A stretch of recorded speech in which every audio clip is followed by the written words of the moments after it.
As you know, the little nano Talon kind of messed with me last week. A perimeter board type got bumped somehow. So I decided to go back through all my platforms to make sure all of them were like they should be. So I went through like 10 of them yesterday, even this old Bixler, which is not a drone. It's just a straight up line of sight model. These hinges had actually come out for the flaps. I glued those up this morning, so that'll be ready to fly again, just as a, like I say, line of sight. Totally no electronics in it whatsoever, really. And of the 10 drones in the one line of sight flyer, I had 2 with problems. Like I say, just because that perimeter got bumped on the Nano Talon, I wanted to go through the rest of them real quick before we fire up flying again. One of the platforms, this takeoff throttle minimum acceleration, was just like this one, set to a 0. And when I tried the auto takeoff with it, of course, just as soon as I flipped the switch, it started doing its thing. So they don't scare me anymore. Don't startle me. So then I had another one where the throttle slew was 0 again too. So 2 of them had just little perimeter problems. One of them had a hinge problem where I had to glue it up, the Bixler, and 2 of them had automatic off problems. I've got one that's, don't know if the flight controller and it's flaky or what. It fails HRS a lot, but I've got it marked, so I'll know which one I've got in the field and can deal with it, hopefully. I think it's a compass calibration problem, and I'll probably do the in-flight compass learning to solve that problem. So one of the biggest things I was trying to do here is develop me a night before flying list of what I have to do the night before. Also, I did a little playing around yesterday. This is a perimeters file. It is not a normal perimeters file because it only has these items in it. These are the items that I have decided I like as part of my personal customization of my drones. I like 7 satellites instead of 6. I know when you're getting 7 to 18, it doesn't matter what this number is, but I've always set it to 7 for the last 10 years. Right now, I've got my altitude return to launch altitude set to 3657 centimeters, which is about 120 feet. In the arming check box, this 3078 is what I use mostly for the checks I want to do. The arming rudder perimeter, I like to set them to a 2. That means it arms and disarms via the rudder servo.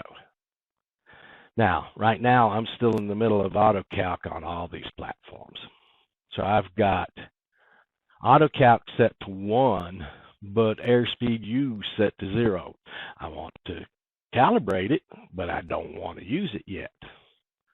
Now, battery capacity in milliamp hours, I've got set to a 0.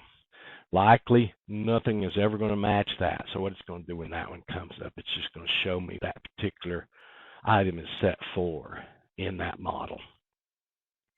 Battery fail-safe voltage source. If you remember, a 1 means I want to have sag compensated battery fail-safe. I don't want it fail-safe and when I punch out and the battery goes low. And I think there's another place I might set that timeout to 5-7 seconds from its default, but we'll get to that later if this doesn't work for me. Now, battery low volt, this is the voltage where it does the return to launch. I've also got that set to a 0 so that it will show me what perimeters are in that drone. Compass Learn, I'm not using right now. Fence, I'm not using right now, so these are zeros. Failsafe for ground control station, I don't have that enabled yet. I will set this to a 1 and enable that when I start testing the range of telemetry radios and stuff. My takeoff parameters, I've got an altitude of 36 meters, which is roughly 120 feet again, at a distance away from me of 144 meters. I have changed my pitch to 20 instead of 15. I hope that doesn't get me in trouble. And that good old takeoff throttle max that got me in trouble on the Nano Talon and blew up a motor when it didn't work, I've started setting that to 100 instead of falling back on the throttle max of the general parameters. And the takeoff throttle slew, I want it 40. Now there's another one, so I should come in here real quick. There's another one I really want to check on because it had given me a problem. So we'll go down here to, this is full parameters here. So takeoff throttle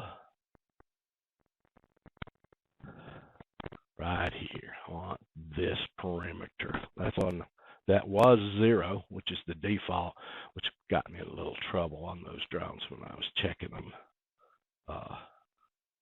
So let's see. That one actually goes right in here. And I want to see it if it's not an 8. Okay, now I'm going to show you how this file works, and you can set up different files like this if you want to. Close. I'm going to save those. We'll go out of here. So we'll go up here and we'll do a compare using that list. Parameters compare test. I was just trying to see if I can get something working. So here's your comparison. This is a default platform. It does not have any of my things set. So you can see right now it pops up immediately. It says, no, SATS is at 6, not the 7 you want. Altitude return to launch is at 10,000 centimeters, not the 3657 you want. Arming check set to the big old 1 default, not the 3078 you want. Arming rudder by default is on the arms. It doesn't disarm. You want to change that. Airspeed auto calc, you can see right here. Now, the battery capacity that's in this platform right now is 3,300, so that's why it's showing me that as a number. The one in the parameters compare file is a 0. That's what pops this up. They're different. Battery failsafe voltage 1. Takeoff altitude 50 and 200 is what the defaults are. I dropped that to 36 and 144, keeping the ratio. So my climb ratio is the same. Again, this is what I talked to you about, the default.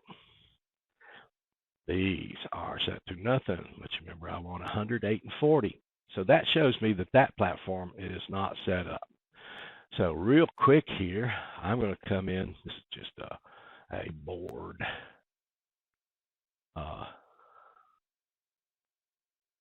Bench board, one of the ones I destroyed that I've got connected to it on the bench. So I've just loaded the parameters from one of my other drones, and you'll see that it's going to take a couple of loads because OSD 2 and 3 aren't turned on in the default. So the first load, we'll turn those 2 on, the second load will pull in their parameters, I think. All right. So now then, those parameters, as you can see, have been changed. There's your throttle takeoff minute acceleration, 8, 40. I can come back out of here. Let's just do that compare again real quick. That same file. And look at that. The only thing that is out of the range that I want to use is the battery capacity in milliamp hours. Remember, I set it to 0 in the file, so it shows me that it's 52. I've set this to 0, and it shows me it's 15. And also, you can see, looks like that 20% did not take on the pitch. So let's go back out here. TKOFF underscore. Let's verify that. Right there it is. Takeoff level pitch is still 15 instead of 20. So I'll make that one 20. Then I have to go back and look at that other platform to make sure that it is 20 and not 15. So you see how this is showing me what parameters I have incorrect based on what I want. You can see now that 20 being correct for takeoff pitch is no longer coming up here to show me it's an incorrect value. But my values in the compare file being 0 shows me that this particular platform is using the 5200 milliamp hour battery. Evidently it's a 4S because I'm going to fly it down to 15 volts. Now you can make up those parameter files in all sorts of ways that you want so that it's a mask for things that you want to check. So that was more of what I did yesterday. Oh, come on, you piece of junk. Trying to get up to that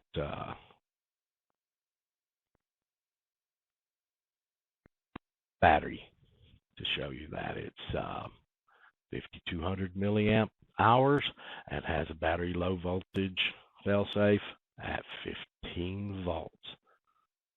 Right there. I hope that makes sense to you.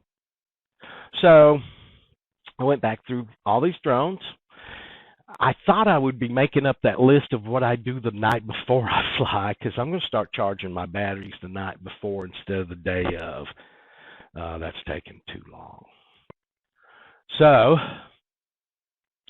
I still have to make up that night before list, but I will get it and we'll start flying again here, hopefully this week. Sadly, I have to go to doctors tomorrow for a very invasive procedure. Yes, I've popped up with a new health problem. I didn't tell you about it 2 or 3 weeks ago. Actually, it's getting towards 6 weeks ago because that's when I was having my eye problems. I don't want you guys to think I'm a hypochondriac, but believe me, this one is not the case of a hypochondriac. When I went to the bathroom, I started passing blood. So that's not something you would imagine that's not real if you were hypochondriac. Hypochondriac? Oh, yeah. Anyway, so tomorrow I have to go to Asheville Urology Associates, and they're going to take videos of my bladder. A week ago, they did CT scans with contrast of my kidneys for kidney stones. I imagine there was some in the CT scan was also the bladder. Anyway, that was last Monday. Last Tuesday, they called me and gave me this. Messages for Brian Silvers. This is Jake Pierre over at Asheville Urology. Your CT came back and it demonstrated what looks like a complex cyst. The short answer is we just need to continue with follow-up we have planned in about a week, and we can further review the imaging at that time. So wasn't it nice of them just to call me and dump that on my voicemail? I wish they'd have just not said a thing until tomorrow. So I had to see P-Scan last Monday. That's what they dropped on my voicemail last Tuesday. Yeah, there's something in there. It may be bad, it may not. Don't worry about it. We'll talk to you about it next week. So that's it, the final polishing on everything. I'll go to the urologist tomorrow and find out what's going on there. Then I'm coming back and doing a bunch of flying. I'm just tired of all this junk. Really, really tired. Sick and tired. I'm tired of being sick. Okay. I can't thank you guys enough. Have a good one.